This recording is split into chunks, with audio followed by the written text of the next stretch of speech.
Welcome to this episode of The Unnoticed Entrepreneur. If you are an author, you've written a book, or you are thinking about writing a book, but are slightly overwhelmed by the challenges of marketing that book, and you've heard, especially with AI, more and more books coming out daily, and you're competing with the big publishers and the AI-generated publishers, and you've got a book you want to get to your audience, but you don't know how to do that. Today's episode is going to be for you because we're going to talk to DC Poulter, who's an author, but also a long-time tech entrepreneur and experienced investor as well. Joining us from Santa Monica in LA, DC Poulter, welcome to the show. Hey, Jim, thanks for having me on today. Looking forward to the discussion. Me too. Well, you've got a book called To Kill a Mockingbird. Oh, no, that was someone. Not quite. Not that famous yet. No, To Kill a Unicorn. To Kill a Unicorn. Yes. Great title. DC, tell us a little bit about the book, because obviously you want to know the context, but also how are you managing to generate interest in the book and readership when, you're writing a novel about the high-tech industry. So, it's maybe not obvious in terms of how you're going to get that into the New York Times bestseller. How are you going about this? Yes. Well, I'm waiting for Oprah to call, but so far she hasn't called yet. She must just be busy. That would make me famous, but still waiting for that call. So you're absolutely right that with everyone has a novel in them. And some people actually sit down and write it, and it takes them months to years to do it. And they think, wonderful, I'm done. I got the book. I'll put it on Kindle, and the world will come running to it. And of course, it turns out writing the book's the easy part. Marketing the book is a difficult part. And that's no different from my experience as a startup founder with technology products, that building the product was the easy part. Getting the world to know about it, to be aware of it, to buy it was the tough part. And so I always say marketing is 2/3 of the job. The engineers hate to hear that because they're like, I've built the greatest thing in the world. But unless somebody knows about it, you haven't built anything.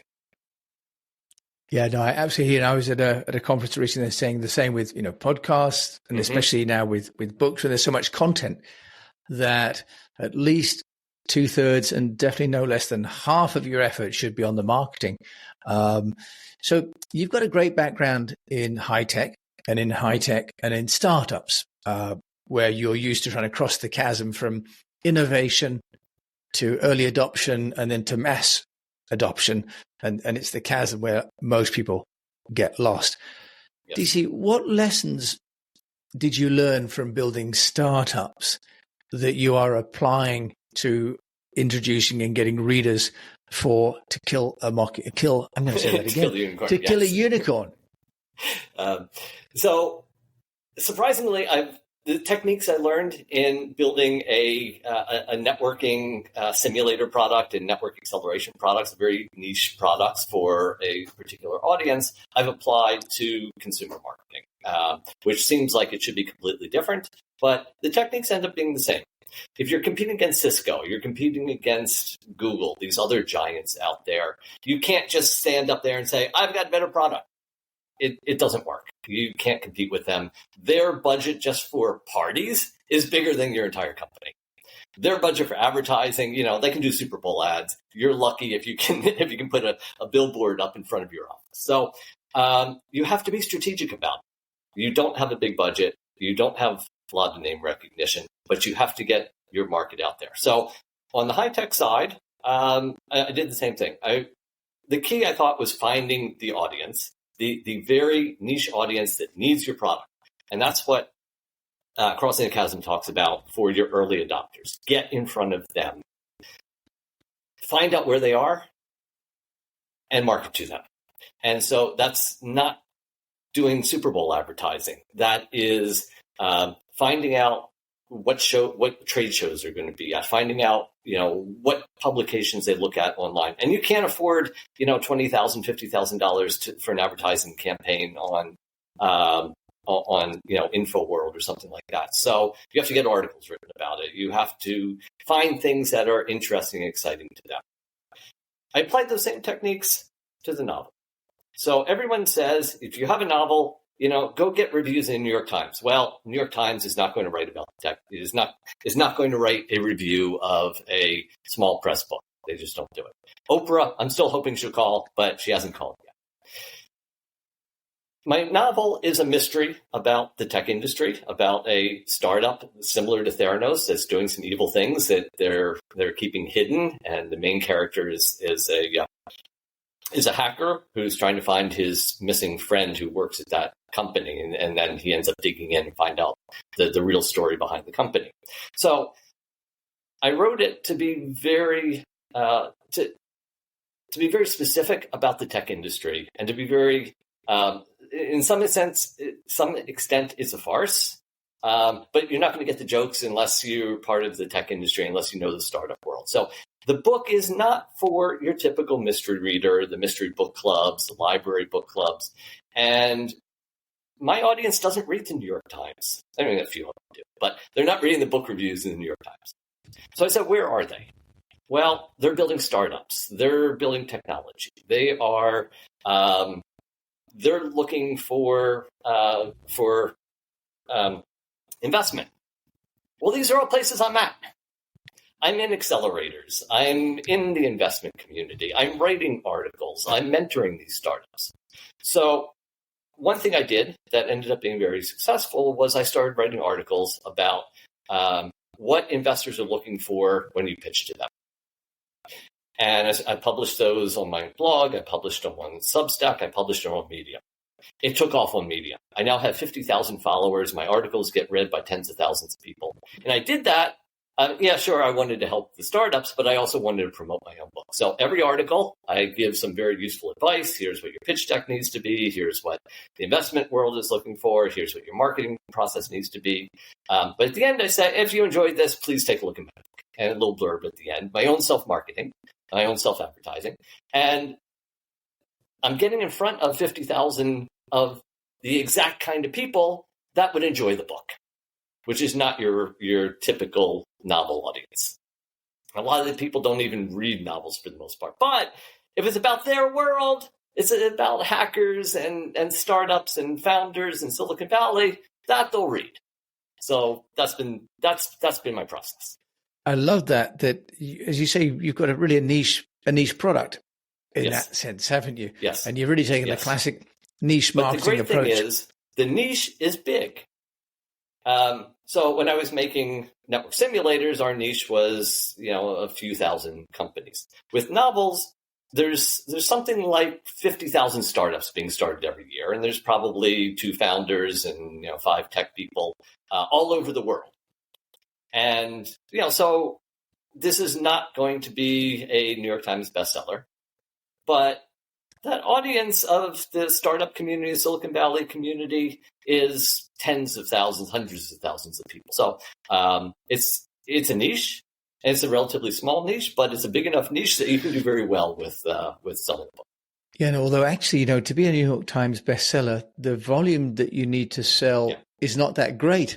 Well, it's true. About getting the high sell-through rate in the first 7 days. Yeah. The same with Amazon.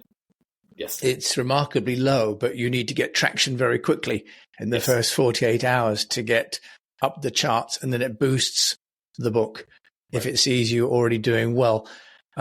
Just for anyone that's worried about it. And that's why some of these publishers will lay out the advanced copies so that people review them, of course, as well. Yes. DC, you're based in LA, and you have a background as well with Japan, and you publish under Japonica Publications as well, I think. So with the writing and the style, can you give any guidance on what works for people that are looking at using, in effect, their authority in one domain, which is in your tech and your Japan world, to lead people so that it doesn't seem too jarring? Because if you're talking about investor decks and then go, oh, and by the way, it may be slightly, people may, be slightly bemused by that. Yes. How have you feel like managing the transition from an editorial point of view? We'll be back after a quick break. Do you spend your days at your 9 to 5 counting the hours until you can get home and burn the midnight oil on your side hustle? If so, I've got the podcast for you. Check out the Late Night Internet Marketing Podcast, where every episode brings you closer to the online business success that you've been dreaming about. We'll see you there. Late Night Internet Marketing.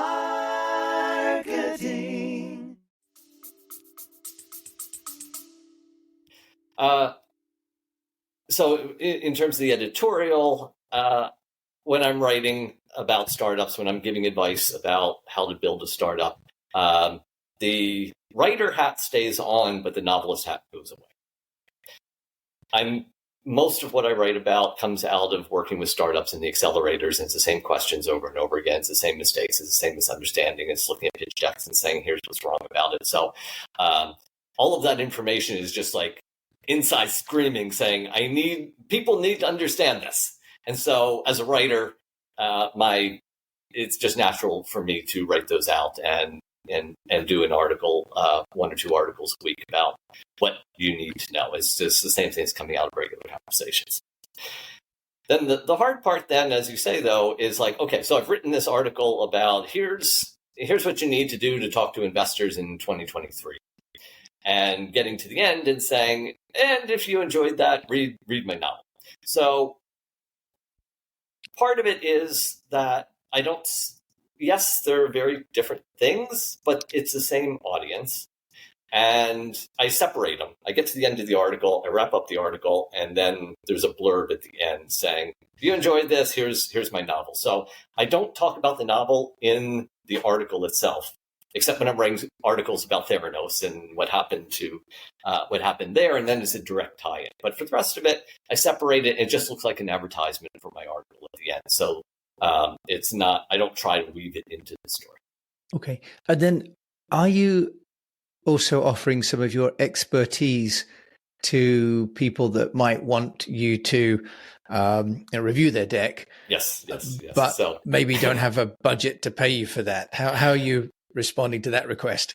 Yeah, so pretty much every day I get 2 or 3 requests on LinkedIn saying, I'm a startup founder. Can you look at my deck? You've written this article. It resonated with me. Can you look at my deck and give me some advice? And it's kind of overwhelming because I do want to help out, but it was a lot. And then I said, well, these people want a favor from me. It takes my time. I charge them, except they don't have enough to pay me for it. If they had money to pay me, they wouldn't need my help writing the pitch deck. So I do it on a limited basis, but I've turned it into a service that says, well, you want a favor from me. It's going to take me somewhere between 30 minutes and an hour of my time to go through your pitch deck and write up my notes about it. And I want a favor from you. You have to buy my novel. It costs you, the ebook is $5.99, so it's not like you're going to go broke. And you have to write a review on Amazon. Now, everyone's like, oh my God, I have to write a review. I'm not a writer. It's like, no. The thing about Amazon is it's about quantity rather than quality. All you need is 2 lines, right? It's just like, give it 5 stars or 4 stars, be honest about it. And just say, I enjoy the book, a great story about Silicon Valley, something like that. That's all I need, right? Because you just need the quantity. I don't need like a 2-page analysis of everything that went on the book. But I want you to read the book. I want you to enjoy it. And if you don't enjoy it, that's fine too. Be honest. But you want my time, I want a favor back from you. So I've turned this into a bit of a service of if you want a pitch deck review, read my novel and write a review, and I'll read your pitch deck and give you a review. Great, DC Paul. And I love the way that you're using your expertise to also introduce people to another aspect of you, which is as a novelist, which must also give people a little bit of a surprise to see that you're a bit of a Renaissance man in that sense. Is there something that you've done with regarding the book A Marketing to Kill a Unicorn? Being very careful with my words now. Any advice on what has not worked with the marketing? So what everyone says is, if you can get in with a big publishers, great, then they'll do the marketing, they'll get you in New York Times, wonderful. If you get there, congratulations to you. that's a very small percentage of people. The rest of your choice is small press or self-publishing. As soon as you self-publish, on day one, you'll be inundated with people saying, your book is wonderful. I'd be happy to do a review for you. And then you're like, okay, great. And then they say, send me a check, send me Venmo for $100. And you get dozens of these reviews or posting on their blog sites or feature in different places. They can get you some readership, but if you look at the ROI from it, which as a business person you always have to look at the ROI, it's not going to pay for itself. So if you just want readers and you don't care that you're kind of throwing some money away, then that's fine. But if you're looking at actually making money from your book, don't waste your time on people offering you their marketing services for the most part. Yeah, that's really good advice. I had that when I published my books as well, that people said, as you say, everyone of us has this, your book is wonderful. I'd love to help. Let me give you a review. And then you get this sting in the tail. So that's fantastic advice there. And I think this idea that you're really focusing in on where your audience are is terrific. Mm-hmm. DC, so you've got the first book, To Kill a Unicorn. Is there going to be another book coming out? Absolutely. And I'm happy to announce here on your show for the very first time, the second book is in the same series, is the same characters. This one's less of a farce and more of a cyber thriller about government conspiracies and terrorists. It's called Countdown to Decryption, C to D, Countdown to Decryption. And it will be released by the same publisher, Panda Moon Publishing, on March 20th. Okay, well, that's coming up very, very soon. Look out for that. Yep.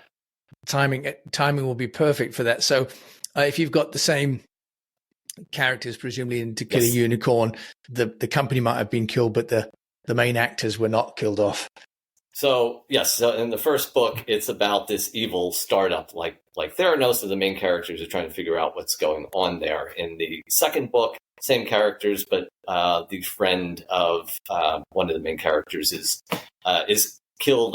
murdered under suspicious circumstances. The government says it's a home invasion robbery, and that doesn't make any sense. So the main character is a hacker, hacks into this murdered friend's email and finds the last email that was opened was a message from the terrorists saying, and it wasn't random because she's a human rights lawyer working in the Middle East. And she gets this message saying, attached is a file that has the plans for a terrorist attack. You need to get this to the authorities and stop it. And she's murdered 5 minutes later. So that starts the action, and the character needs to figure out how to open this, because he doesn't have the password, how to open this file, and also figure out who murdered her. So it's a grand adventure. Yeah, I can see that. And Oprah surely will listen to this show. Yes. and be calling you. Exactly the kind of book she focuses on. Yeah, maybe she can ring me and I can offer to broker an introduction, because yes. I know you'll be too busy to take her call, so I'll offer to help. I'll keep that in mind. Thank you for that. Thank you for that offer. Yeah, you're more than welcome. So, DC, if there is a tip, one tip that you'd like to suggest to, not just aspiring authors, although you're very smartly taking the experience you've got from the startup world and seeing the book as a startup, what would be the one piece of advice you give to me and my fellow unnoticed entrepreneur? So I described what I did that works for me, which is writing articles about startups and getting in front of the audience that way, and being at startup events and accelerators and places like that. That's what works for me, because that's where my audience is. So forget about what I did. That's not going to work for you. Actually, it might work for you, Jim, but for the rest of the audience out there, it's probably not going to work for them, because that's not who their audience is. So don't think about what I did. Think about the process. And it's the same for whether this is a B2B piece of IT equipment, or whether it's a $6 book. Know your audience and find a way to get in front of them that is probably not the front door. is probably not the way everyone else is telling you to do it, because that's going to be really expensive and not very effective because there's a lot of noise. You need to find the backdoors. You need to find the places where these people are at in a way that you can do affordably and still get them to see you. I think it's brilliant advice to, as you say, to see the process that you've taken to find where people are. And you've, say, very innovatively taken your writing and also the offer of looking at their pitch decks to then do a review of your book. It's not the way most people are going to be promoting their novels, but that's what works for my audience with my book. So kind of think about it the same way as you said, lateral thinking. The front door is going to be really crowded. You're going to have to fight your way through, and you're going to have a lot of money. You go to the back door, it's wide open, and but you need to find a way to get around to the back. Yeah, no, that's wonderful. And DC, I'm asking now people like yourself who are readers and writers, any books or podcasts that you'd recommend that you enjoy that we can put on our list for reading. So if you like my novel, which is a crazy, fun story about all the insanity of Silicon Valley, there's one other book out there that's kind of similar in that way. It's called The Big Disruption by Jessica Powell. So if you like the TV show Silicon Valley, I think both of my book and her book fit into that same sort of tone, and you'd like both of these books as well. Okay, that's The Great Disruption. And she can use the publicity as well because she has the same challenge I do. All right, and it's called The Great Disruption? The Big Disruption. Sorry, The Big Disruption by Jessica Powell. By Jessica Powell. Okay, we'll put a link to that as well. And DC, if you want to find out more about you and also maybe to get a copy of To Kill a Unicorn or even an advanced copy of your next book, where can they go? So the easiest description, maybe not the best place, but the easiest description is my website, dcpalter.com. If you want to know more about me, then probably go to LinkedIn, DC Palter on LinkedIn, and it'll have my background. And if you have a startup, that's kind of the place to reach out to me. Okay, that's wonderful. And for those people that are going to be going to the YouTube channel to see this, then we can absolutely put that on the screen so you can see that on the screen. And there is a very nice image there of a rocket ship going down.